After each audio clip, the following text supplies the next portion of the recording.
Boa tarde. Boa tarde. Que a paz, o amor de Jesus permaneça com todos nesta tarde tão abençoada.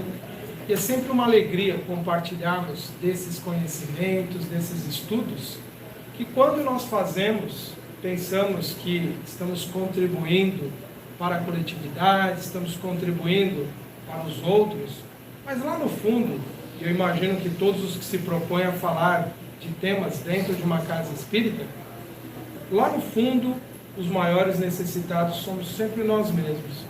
Porque de tudo que a gente aprende com essas lições, que depois a gente traz, compartilha com vocês, nós vamos descobrindo situações em que nós mesmos passamos por aquilo que nós trazemos como exemplo.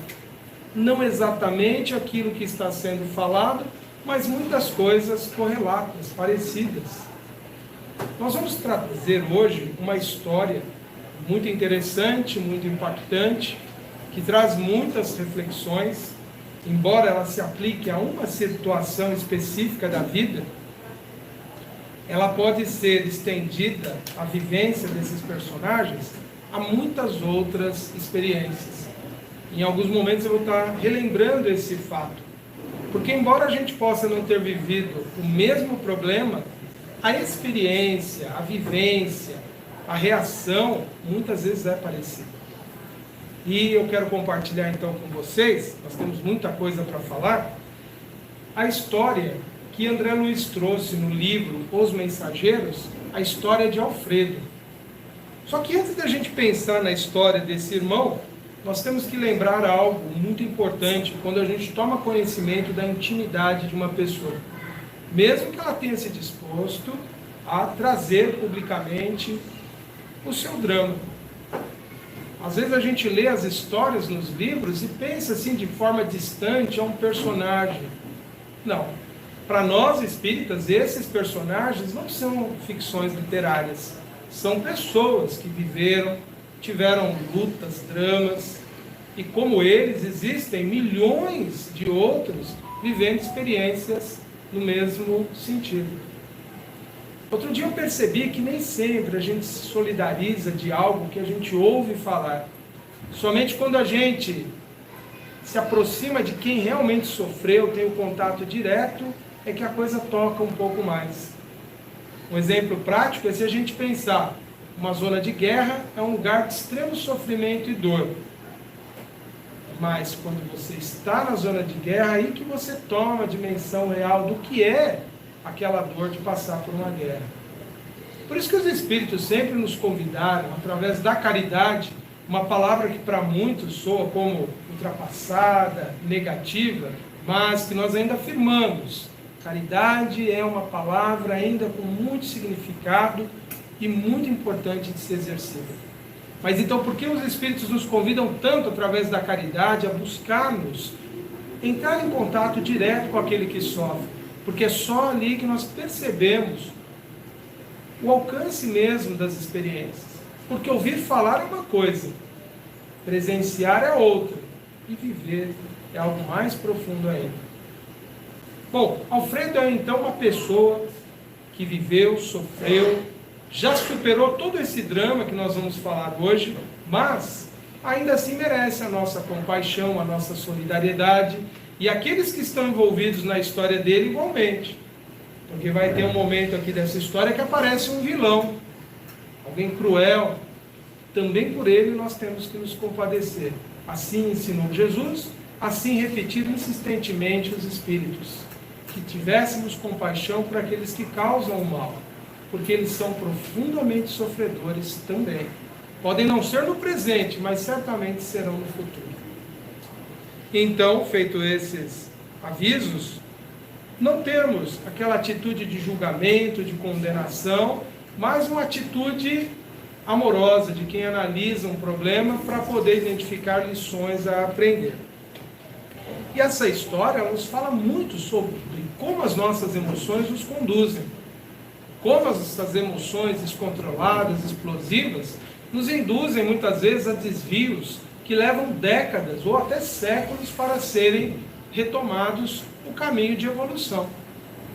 Por isso que a experiência que os Espíritos nos trouxeram de inúmeras pessoas através desses relatos, elas são tão valiosas, porque elas nos ajudam a refletir o quanto nós, quando não aprendemos a lidar com emoções, pensamentos, atitudes e palavras, o quanto aquilo pode ser prejudicial para a nossa paz, para a nossa harmonia, para a nossa felicidade. Então vamos à história de Alfredo, então, que consta lá no capítulo 17 do livro Os Mensageiros. Alfredo era uma pessoa muito bem-sucedido, era um homem que viveu provavelmente na virada do século XIX para o século XX, tinha uma atividade comercial que trouxe a ele muitos resultados, era casado, pai de 2 filhos, muito feliz com a sua vida. Amava muito a sua esposa, Ismália, se dava muito bem com ela, e ele tinha um sócio. E esse sócio era alguém com o qual Alfredo tinha uma ligação muito profunda, altamente influenciado. Alfredo tinha muitos interesses comerciais e devido a essas ligações ele foi sofrendo uma série de influências desse amigo. Esse amigo então passa em determinado momento a cobiçar aquela felicidade que Alfredo tinha no seu lar. Ele passa a investir insistentemente em Ismália. Ela, um espírito já ciente da sua vida, do seu querer, do seu desejo, ela alguém que já entendia que a felicidade estava ali junto ao marido, tranquilamente recusou e insistentemente foi colocando barreiras nesse infeliz irmão que se aproximou do casal. Ele, não se sentindo satisfeito, não percebendo que ela não queria nada, começa lentamente a implantar na mentalidade de Alfredo, o marido, insinuações, sugestões, ideias de que talvez Ismália estivesse desinteressada dele, Alfredo. Talvez ela até tivesse outro. Esse é o exemplo daquelas pessoas maldosas, então, que quando tem alguma intenção, elas começam a jogar verde para colher maduro. Conhecem essa expressão? Vão plantando ideias, vão predispondo a outra pessoa a acolher isso. É o exemplo das pessoas que são chamadas de manipuladoras. E esse processo, ele não acontece unicamente nessa circunstância, de alguém que tem interesse no relacionamento de alguém. Isso se passa em qualquer relacionamento humano. No ambiente de trabalho isso é muito comum. Determinados colegas fazendo ali o que? Ações, intervenções, induções, sugerindo situações para criar determinadas indisposições, para criar determinados problemas para determinadas pessoas. Isso se passa às vezes na família. Tem até um nome técnico para isso, alienação parental, quando, por exemplo, pai ou mãe começa a manipular as crianças contrariamente a um dos genitores, com algum objetivo quando o casal está em conflito, e não apenas quando há a intenção de uma separação. Muitas vezes as pessoas também agem de uma forma manipuladora dentro do meio familiar. A história de Alfredo, então, ela se passa nesse meio, de alguém tentando manipular. Nós sabemos, pelas informações dos espíritos, que também espíritos obsessores fazem esse processo semelhante. Eles sugerem ideias, eles implantam coisas na nossa cabeça, jogam uma ideia e a gente muitas vezes de forma desprevenida acolhe e passa a acreditar naquelas ideias. Então, ao analisarmos a história de Alfredo, embora envolva um caso de um falso adultério, de uma calúnia, não vamos pensar apenas em relações conjugais. Vamos pensar em todas as relações possíveis que o ser humano pode ter, que pode ser altamente impactada em função do descontrole das emoções. Porque o que se passou com Alfredo, ao vivenciar o drama, como eu vou contar em seguida, é exatamente permitir que a emoção tomasse conta dele de uma tal forma que ele perdeu o controle da situação. O Alfredo, então, foi colhendo aquelas ideias desse amigo infeliz, esse falso amigo, e esse falso amigo começou a criar uma série de estratégias para que Alfredo realmente acreditasse naquela ideia. Até que, enfim, ele acaba criando uma situação fictícia. Ele paga uma pessoa tão inescrupulosa quanto ele para que ficasse na casa de Ismália e Alfredo, escondido lá, enquanto Alfredo estivesse fora, e ele retornando ao lar, ele surpreenderia esse indivíduo que simularia uma fuga daquele ambiente. E ali ficaria caracterizado, olha, tinha um homem aqui presente, perto dos seus aposentos. Parece coisa de novela, não é assim? Parece coisa de drama literário, de folhetim, do que for, mas é verdade, isso sempre aconteceu, de pessoas criarem ciladas, armações, de forma mal intencionada para comprometer a vida do outro. Os autores buscam a sua inspiração, muitas vezes, nesse acervo que tem da experiência humana, que transcende só a informação cultural que nós temos, que também acessam os arquivos mentais que todos nós vamos incluindo nessa grande formação de pensamentos que envolve toda a nossa humanidade. Então eles captam muitas desses dramas, por isso que eles são tão profícuos na elaboração dessas histórias.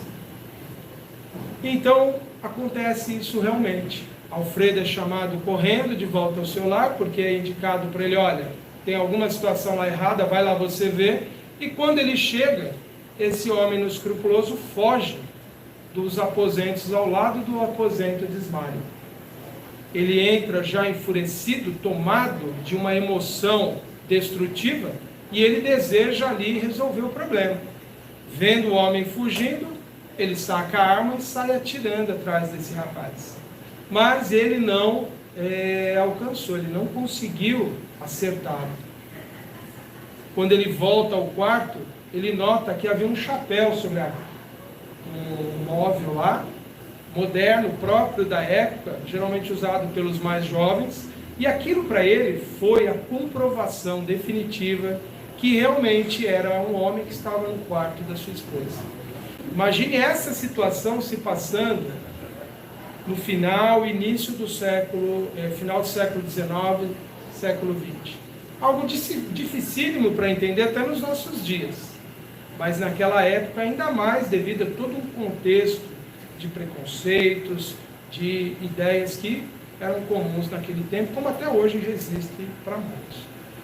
Mas então o Alfredo faz inúmeras acusações a Ismália, não ouve Ismália, porque ele está tomado por uma raiva muito grande.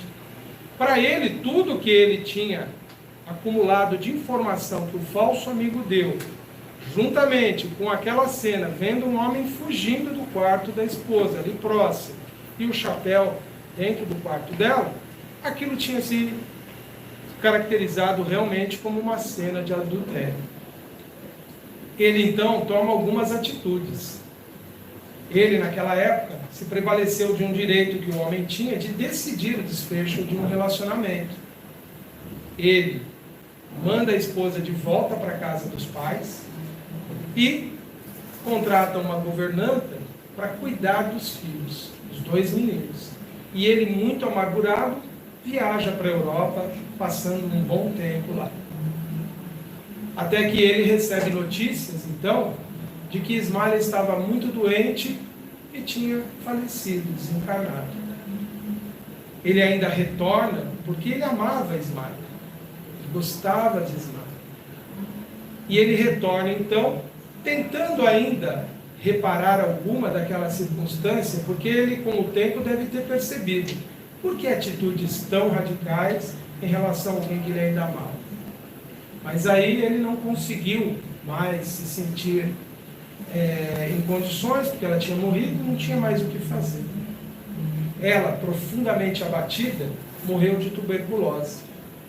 Muito provavelmente o organismo profundamente enfraquecido pelas emoções ali, de se sentir tão injustamente acusado, passou a se tornar alguém muito vulnerável a essa infecção, que era muito comum naquela época. E Alfredo então se recolhe, ele fica na sua vida ali se sentindo muito amargurado e continua a sua vida cuidando dos seus filhos. Logo mais eu conto o desfecho dessa história para vocês.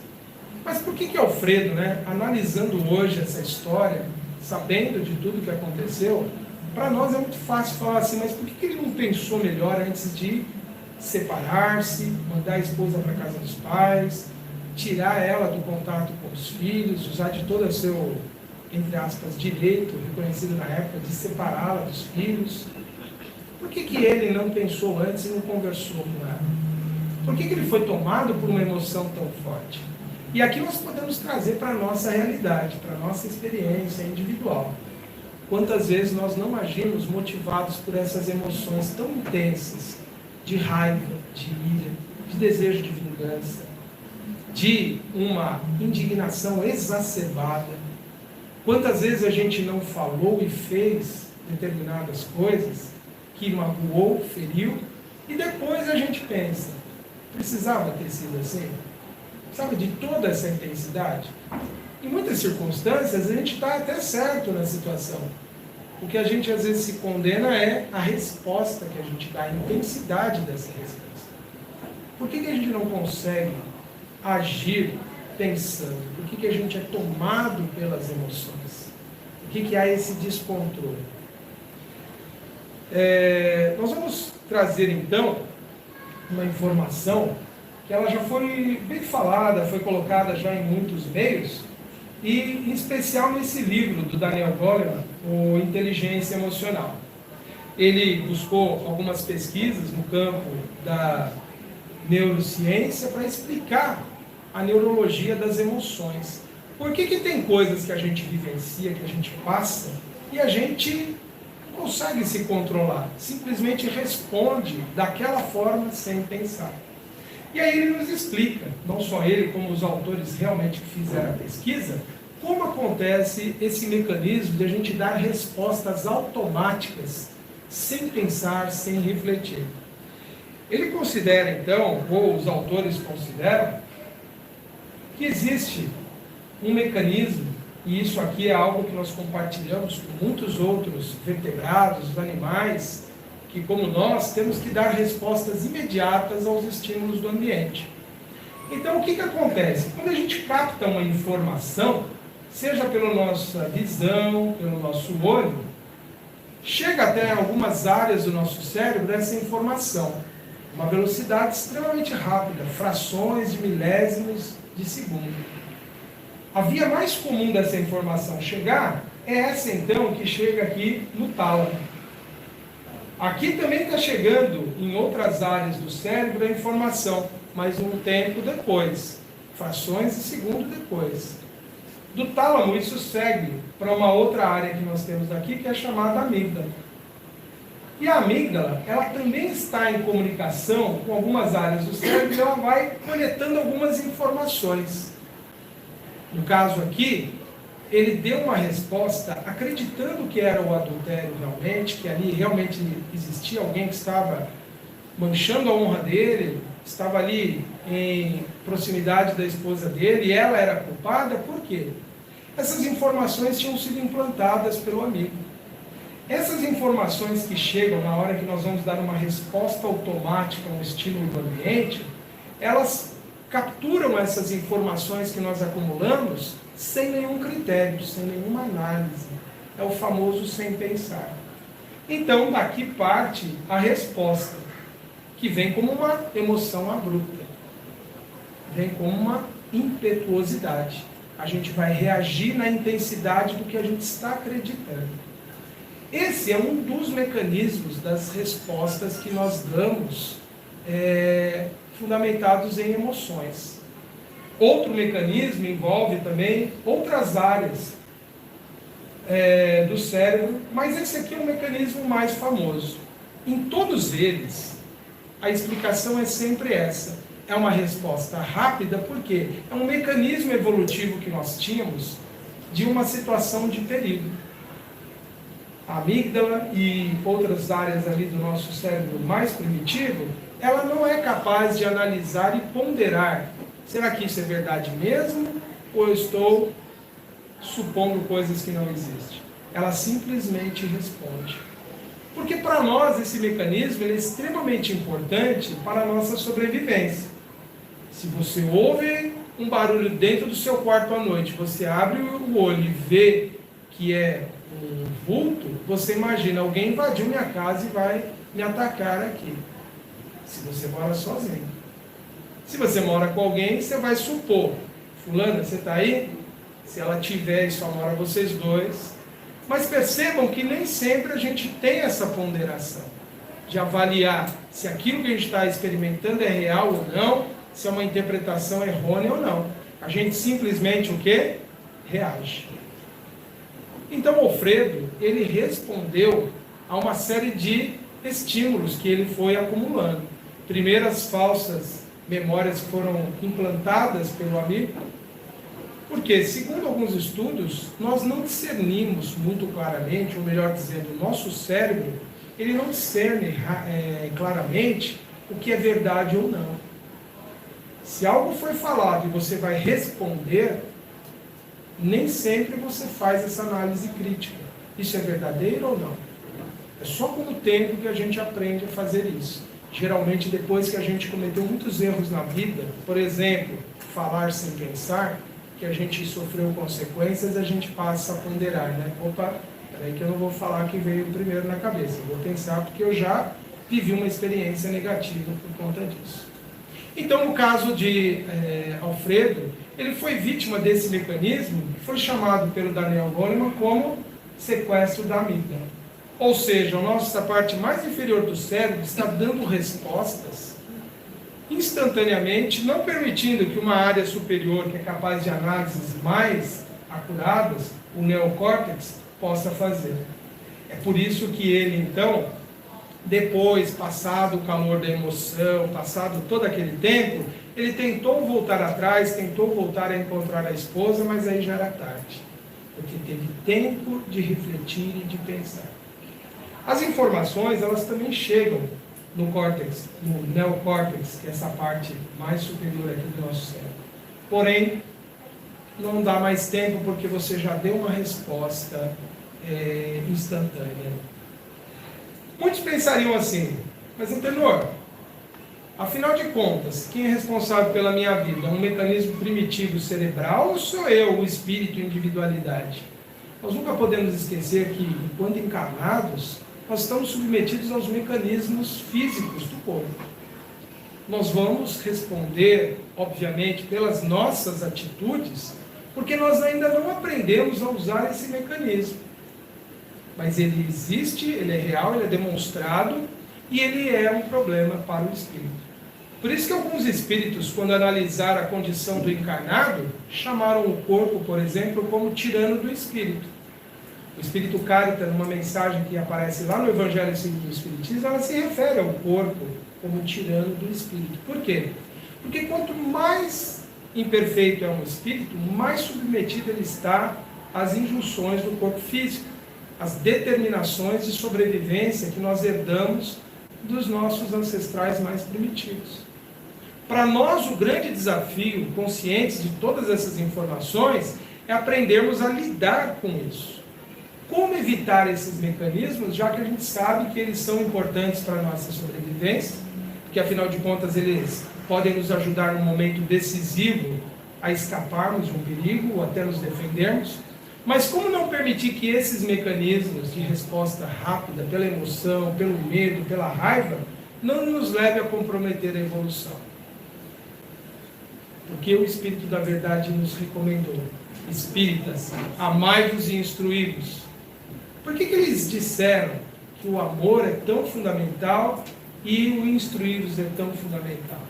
É por isso, nós precisamos aprender a manejar o nosso equipamento físico enquanto estamos encarnados. E como que a gente evita essa situação que o nosso personagem, nosso amigo Alfredo, vivenciou? Primeira coisa, precisamos sempre desenvolver técnicas de desligarmos de toda essa tensão, de todas as preocupações, não podemos viver pilhados os 7 dias da semana. Porque no momento de nervosismo nós vamos responder automaticamente, sem maiores reflexões. Segundo, temos que desenvolver habilidades de resolução de problemas. Pensar, refletir sobre várias situações da vida. O que fazer em cada uma delas? E pensarmos como que a gente tem no dia a dia resolvido os nossos conflitos, os nossos problemas. Muitas pessoas simplesmente vivem, passam por problemas e não aprendem com eles. Vivenciam situações difíceis e não assimilam aquela experiência. Não refletem sobre ela. Não fazem como Santo Agostinho recomendou. Ao término do dia, medite sobre o seu dia. O que você fez? O que te levou a reagir de uma forma tão intensa para algo tão pequeno? Quais foram as emoções que estavam com você? Sabe por que você muitas vezes tem raiva de alguém que te fecha no trânsito e você resolve perseguir aquela pessoa para também dar uma fechada nela e você quer ultrapassá-la para chegar do lado e xingar a pessoa?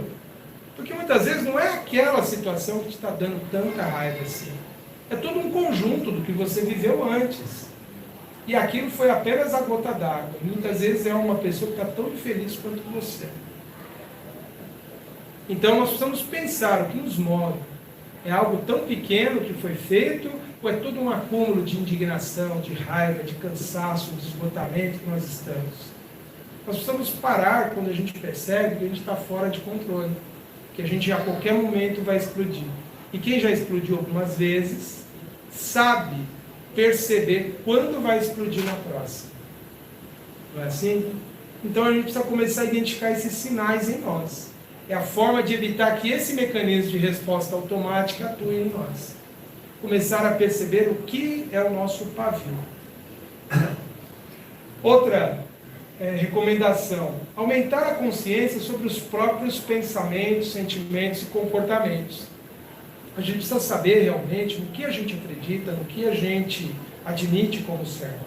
Porque é comum a gente receber diariamente ideias que vêm do meio dos encarnados, através do que a gente ouve, vê e lê, e também sugestões mentais que são implantadas na nossa cabeça.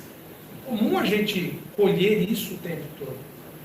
Então nós precisamos aprender. Um pensamento, quando a gente ouve uma notícia de alguém que pratica um ato que nós reprovamos, nós ficamos indignados. Então a gente sabe reconhecer se aquela nossa característica é contra aquilo. E aí num momento de emoção, eu vou fazer algo equivalente? Eu vou agir de uma forma tão violenta e agressiva quanto algo que eu reprovo? Por isso nós precisamos saber realmente quem nós somos, para a gente poder separar tudo isso que nós recebemos diariamente. Poder observar que certos pensamentos, certas ideias nem são nossos, são colhidos da nossa experiência, do que a gente ouve, vê e capta pelo pensamento. Por isso precisamos conhecer mais sobre nós mesmos. E quando algo nos perturba muito, insistentemente, nós temos que usar uma técnica bem simples. Esse pensamento não é meu. Próximo pensamento. E não nos fixarmos naquelas ideias que ficam recorrentes na nossa mente, insistentemente. Aquela pessoa te fez isso, ela merece essa resposta. Você não acredita na violência, você não admite que ela está de acordo com os princípios que você considera válidos. Então, se algo vem em você, você deve repudiar. Mas não lutar contra esse pensamento, simplesmente dizer: isso não é meu, pode ir. Próximo pensamento. E não ficar insistentemente voltando nesses pensamentos. Porque tudo isso está nesse circuito cerebral que vai te alimentando, e isso vai virando como que uma memória de que você é assim, quando na verdade você não é. A outra recomendação, quando a gente percebe que nós já estamos numa situação de difícil controle das emoções, a gente não consegue mais, toda hora a gente está explodindo, toda hora a gente está irritado, tudo nos incomoda o tempo todo. Precisamos buscar o apoio, seja o apoio da nossa família, dos nossos amigos, na casa espírita, buscar o atendimento fraterno, falar, olha, essa semana eu explodi com 3 pessoas diferentes, em 3 lugares diferentes. Gente, se a gente está encontrando muito problema com pessoas diferentes, em lugares diferentes, talvez o problema não seja mais. Talvez sejamos nós. Está certo que o mundo está cheio de pessoas adoecidas, é verdade. Mas quem sabe nós não podemos também, pelo menos a gente, não adoecer. E aqui estou falando de doença emocional mesmo, a gente perdeu o controle sobre a própria vida. Percebeu que não está bem? Procuremos a ajuda. Não se sente à vontade com amigos na casa espírita? Procure um outro ambiente que você possa, com alguém, se apoiar. Porque muitas vezes a gente não quer, para os nossos, demonstrar nenhum tipo de fraqueza. Porque o nosso orgulho ainda é muito grande. O orgulho a gente vai tratar depois. O importante é, no momento, a gente evitar um colapso que nos leve a um desequilíbrio maior. E, por fim, aqui, olha, se precisarmos buscar um médico que nos dê um tratamento farmacológico, que façamos isso. Ainda que seja por algum tempo, mas não acreditemos apenas que medicações resolvem problemas de emoção. Porque se a gente não trabalhar realmente as causas mais profundas, isso se faz em terapia, nós não vamos resolver isso. E seremos essa pessoa explosiva a vida inteira, essa pessoa guiada por emoções intensas a vida inteira, e que pode até produzir muitas coisas boas, mas que também deixa marcas doloridas nas pessoas que conduzem. Então, a forma de prevenir isso está dentro disso e muitas outras recomendações mais. E como que a gente evita a manipulação de pessoas que possam querer ali nos induzir a comportamentos? Como que a gente evita isso nessas relações? Autoconhecimento, saber o que a gente realmente quer, não fazer as coisas, porque temos que agradar alguém, porque estamos com o rabo preso com essa pessoa, em algum tipo de dívida emocional com essa pessoa. Temos que também ter senso crítico, observar se o que as pessoas estão nos dizendo é cabível realmente, se a forma como nos é colocada determinada situação, se aquilo é verdade. Nós temos o direito de tudo duvidar. Posso não falar para a pessoa para não ofendê-la, mas tudo que me chega eu tenho que pensar, será mesmo verdade? Né? Será que isso realmente é tanto quanto ele está falando? Olha, uma coisa muito comum é que toda a história tem no mínimo 2 versões. Uma versão de cada pessoa envolvida. E se tiver 3 pessoas envolvidas, tem 3 versões. Não é? A gente nunca pode, de pronto, acolher uma ideia, pura e simplesmente dizer, essa é a verdade do que aconteceu. Tudo nós devemos estar avaliando, ponderando. Porque as pessoas agem muitas vezes de forma manipulatória, até mesmo não tendo uma intenção clara de nos manipular, porque nem elas estão tão conscientes assim do que estão fazendo. Muitas vezes elas são instrumentos de espíritos obsessores. Então tudo devemos filtrar, tudo nós temos que ponderar realmente. Outra recomendação, assertividade. Nós sabemos realmente, né, e agir de uma forma correta, íntegra, direta na solução do problema, não para ampliar, mas ponderadamente, sem assim desproporções no modo de agir. E agir diretamente para solucionar, não para agravar, não para conturbar mais as relações. Porque o que nós muitas vezes queremos não é a solução de um problema. Muitas vezes nós queremos prevalecer sobre as outras pessoas naquele problema que nós estamos envolvidos. Aqui me recordo agora o que Jesus disse. O que importa a você? Segue-me. Quantas vezes a gente está preocupado atendendo só o nosso eu e a gente não percebe que tantas coisas que a gente luta, se degladia aqui no mundo, são tão efêmeras, tão pequenas, tão passageiras. Então nos cabe essa reflexão diariamente, o que realmente é importante de tantas dificuldades que a gente enfrenta. E temos que buscar também o apoio social, quando a gente percebe que a gente não consegue se livrar dessas imposições que as pessoas fazem. desses comandos que elas vão nos dando, e a gente percebe, eu não queria fazer isso, mas fulano me falou tanto que eu fui e fiz.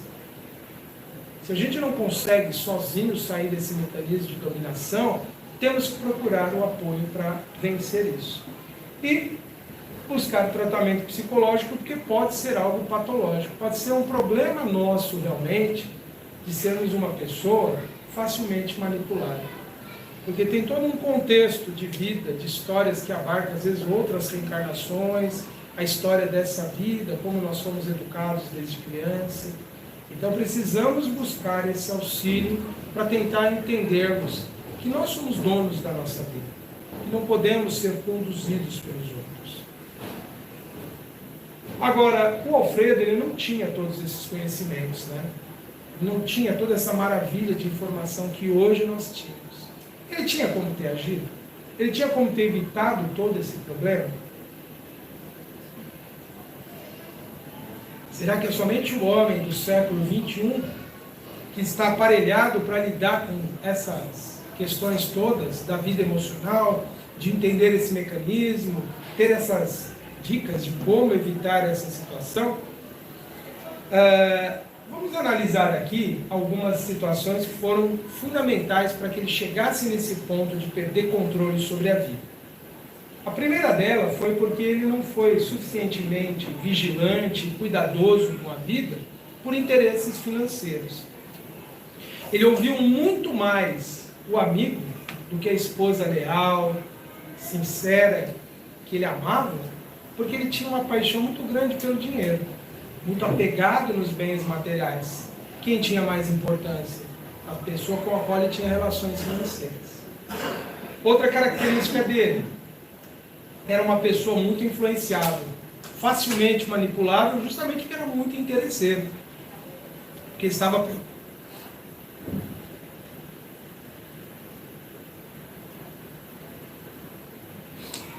Porque estava muito mais preocupado com as vantagens.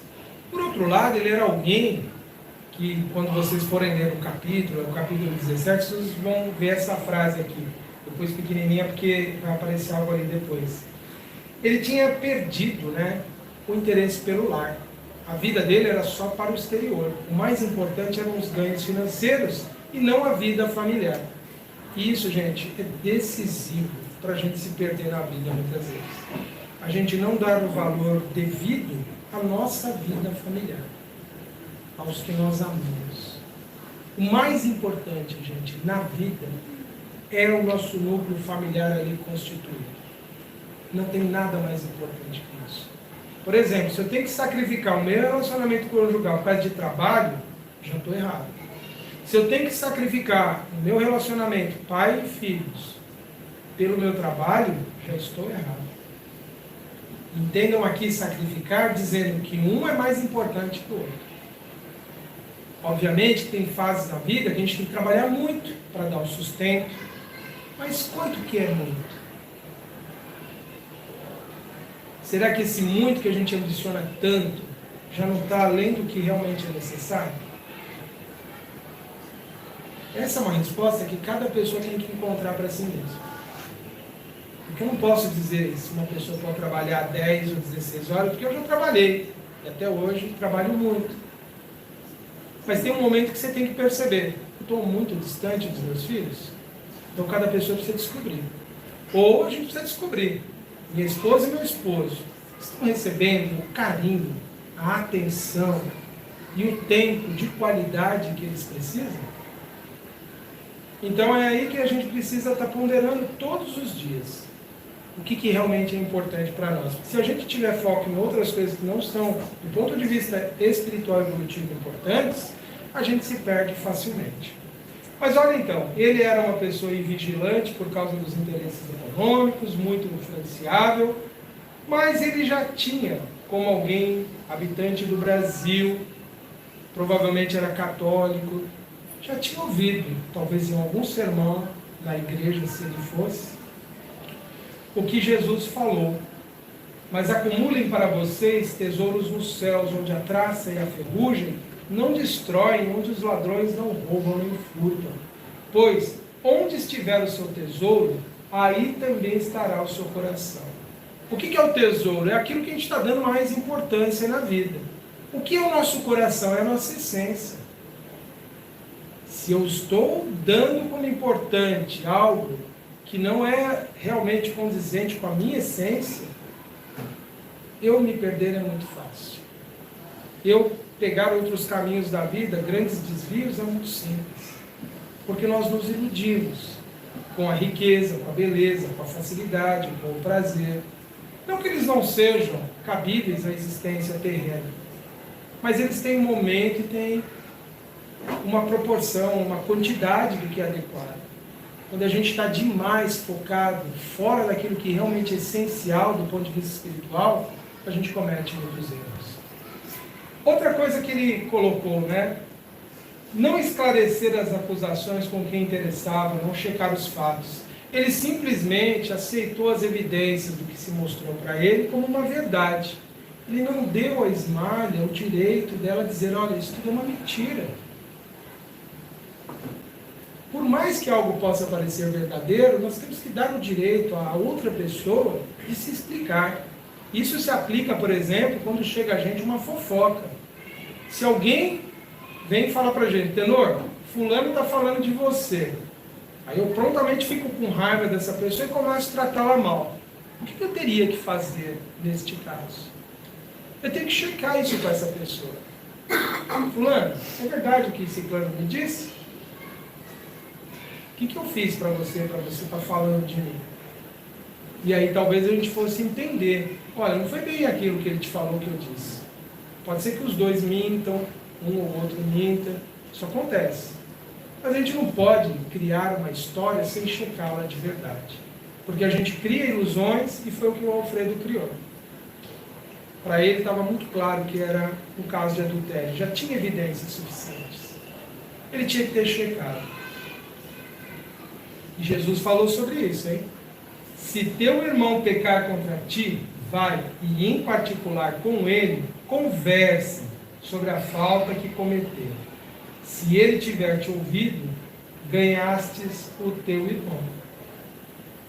Olha que coisa simples que Jesus ensinou. Se está com um problema com alguém, converse em particular com a pessoa. E Jesus está falando teu irmão. Converse fraternalmente. Não vá pré-acusar a pessoa. Vá como um irmão faz. Esclareça. O que aconteceu? Que eu fiquei sabendo disso. Agora eu quero ouvir de você. E aí a gente às vezes se surpreende, porque a pessoa conta a história como realmente foi.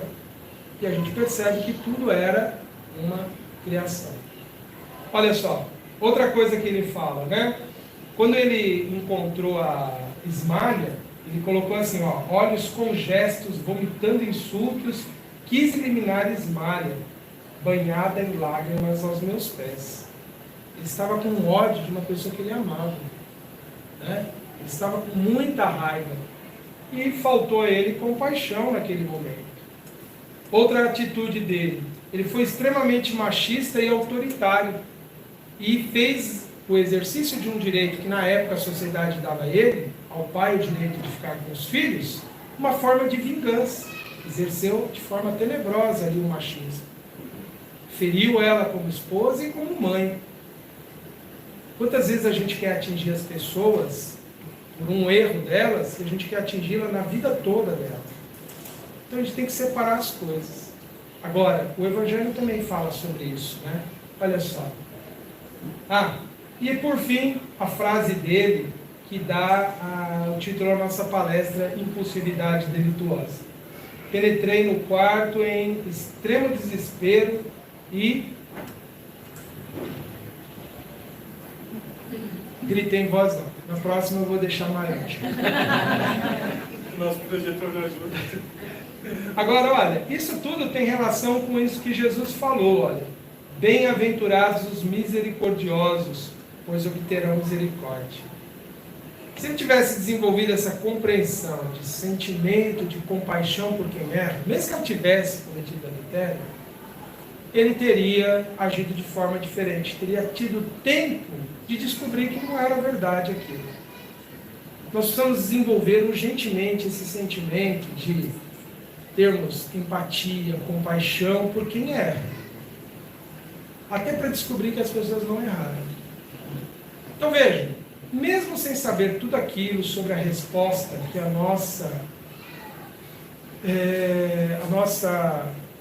nosso cérebro dá às situações que nós vemos de forma automática, mesmo sem saber tudo isso, ele já tinha um roteiro que, se ele tivesse vivido realmente buscando o reino dos céus, que ele deve ter ouvido em algum momento, porque não é possível que alguém tenha vivido no Brasil naquela época, em algum sermão, a não ser que ele tivesse dormido no sermão, em algum sermão, em alguma missa, ele não tivesse ouvido. O problema é que não se deixou tocar pela mensagem. Então isso tudo nos leva a pensar, as nossas mensagens estão tocando a nós? Quando a gente fala de perdão aqui, de compaixão, quando nós, expositores, lemos aquilo que nós estamos falando para vocês, somos tocados realmente no fundo do coração por aquilo que a gente está falando? Porque assim a gente pode não estar se preparando para as grandes provas da vida. E como que termina essa primeira parte da história do Alfredo? Isso aqui eu vou pular, por causa do adiantado da hora. O Alfredo, ele foi chamado no leito de morte desse amigo, que foi lá tocado de profundo remorso, e a morte faz isso com muitos, né? Faz se arrepender. O amigo falou assim, o Alfredo termina o relato da história dele assim: nunca me propus a verificações sérias, e embora tivesse o espírito incessantemente atormentado, humilhei os sentimentos mais íntimos, jamais procurando notícias da companheira caluniada. Certo dia recebi uma carta lacônica da costa francesa. Um parente dava-me informações da esposa. Após 2 anos angustiosos entre a saudade e o abandono, Ismália fora acolhida pela tuberculose, falecendo em terrível martiriológio moral.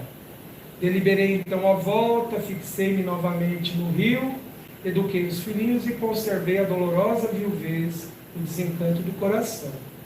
Os anos rolaram uns sobre os outros, quando fui chamado à cabeceira do ex-sócio agonizante. O infeliz, em face da morte, confessou o crime odioso, pedindo um perdão que, infelizmente, não pude conceder. Transformei-me desde então num louco irremediável. Cansado, envelhecido, procurei a propriedade rural dos sogros, tentando reparar de alguma sorte a injustiça, mas a morte não me deu ensejo e voltei à esfera dos desencarnados em tristes condições espirituais. Veja, gente, um instante de não saber lidar com a emoção mudou totalmente a história dele. Era a grande prova da vida desse indivíduo. A história dele é muito bonita porque depois isso é modificado, né? Lá no capítulo 27, e que vai ser a nossa próxima palestra quando a gente marcar, nós vamos tratar sobre como o Alfredo superou tudo isso. Se alguém quiser se antecipar, pode ler, senão, na nossa próxima vinda aqui a gente vai trazer. Bom? Espero que tenha crescido a vida de todos, que essas lições possam nos tocar a todos. Espero que todos tenham muitas e muitas inspirações sempre positivas, boas, e sempre encontrem muita força para vencer todos os desafios. Eu agradeço, como sempre, o acolhimento, a oportunidade que a casa sempre oferece, amigos tão generosos que estão sempre nos apoiando, e que todos possam ter aí muita paz. Então vamos, neste instante final, em agradecimento a Deus, aos espíritos amigos que aqui tão generosamente nos acolheram, nos envolveram, curaram possíveis doenças que nem mesmo sabemos que temos, desenlaçaram o nosso pensamento de inspirações ou ideias infelizes que estávamos fortemente ligados. Agradecidos por esse clima salutar, refazedor, que a reunião espírita nos propicia. E nós desejamos, Senhor Deus, que possamos prosseguir em nossa jornada, em equilíbrio, em paz, em harmonia com as vossas leis. Que possamos, diante dessas informações que os Espíritos tão amorosamente compartilham conosco, possamos tirar delas as lições necessárias para as nossas vidas. E que também todos os nossos irmãos em humanidade possam receber, nesta hora, vibrações reconfortantes, pensamentos renovadores, que os envolvam em paz e em harmonia. Pedimos, Pai amoroso, pelos nossos irmãos que estão atravessando as provas mais difíceis, mais dolorosas, como a perda de entes queridos, uma dor física mais intensa, como aqueles nossos irmãos que se encontram em desespero, angustiados, presos em seus pensamentos, em suas emoções adoecidas, que todos eles possam receber, Senhor, dessa luz intensa que nos envolve neste instante. Que todos eles possam encontrar uma oportunidade de recomeçarem a sua jornada em busca da paz e do equilíbrio. Pai amoroso, nós pedimos que a paz, a harmonia e a esperança possam envolver a todos, o mundo todo. Que homens e mulheres que detêm alguma forma de poder possam ser tocados em seus corações e possam se compadecer.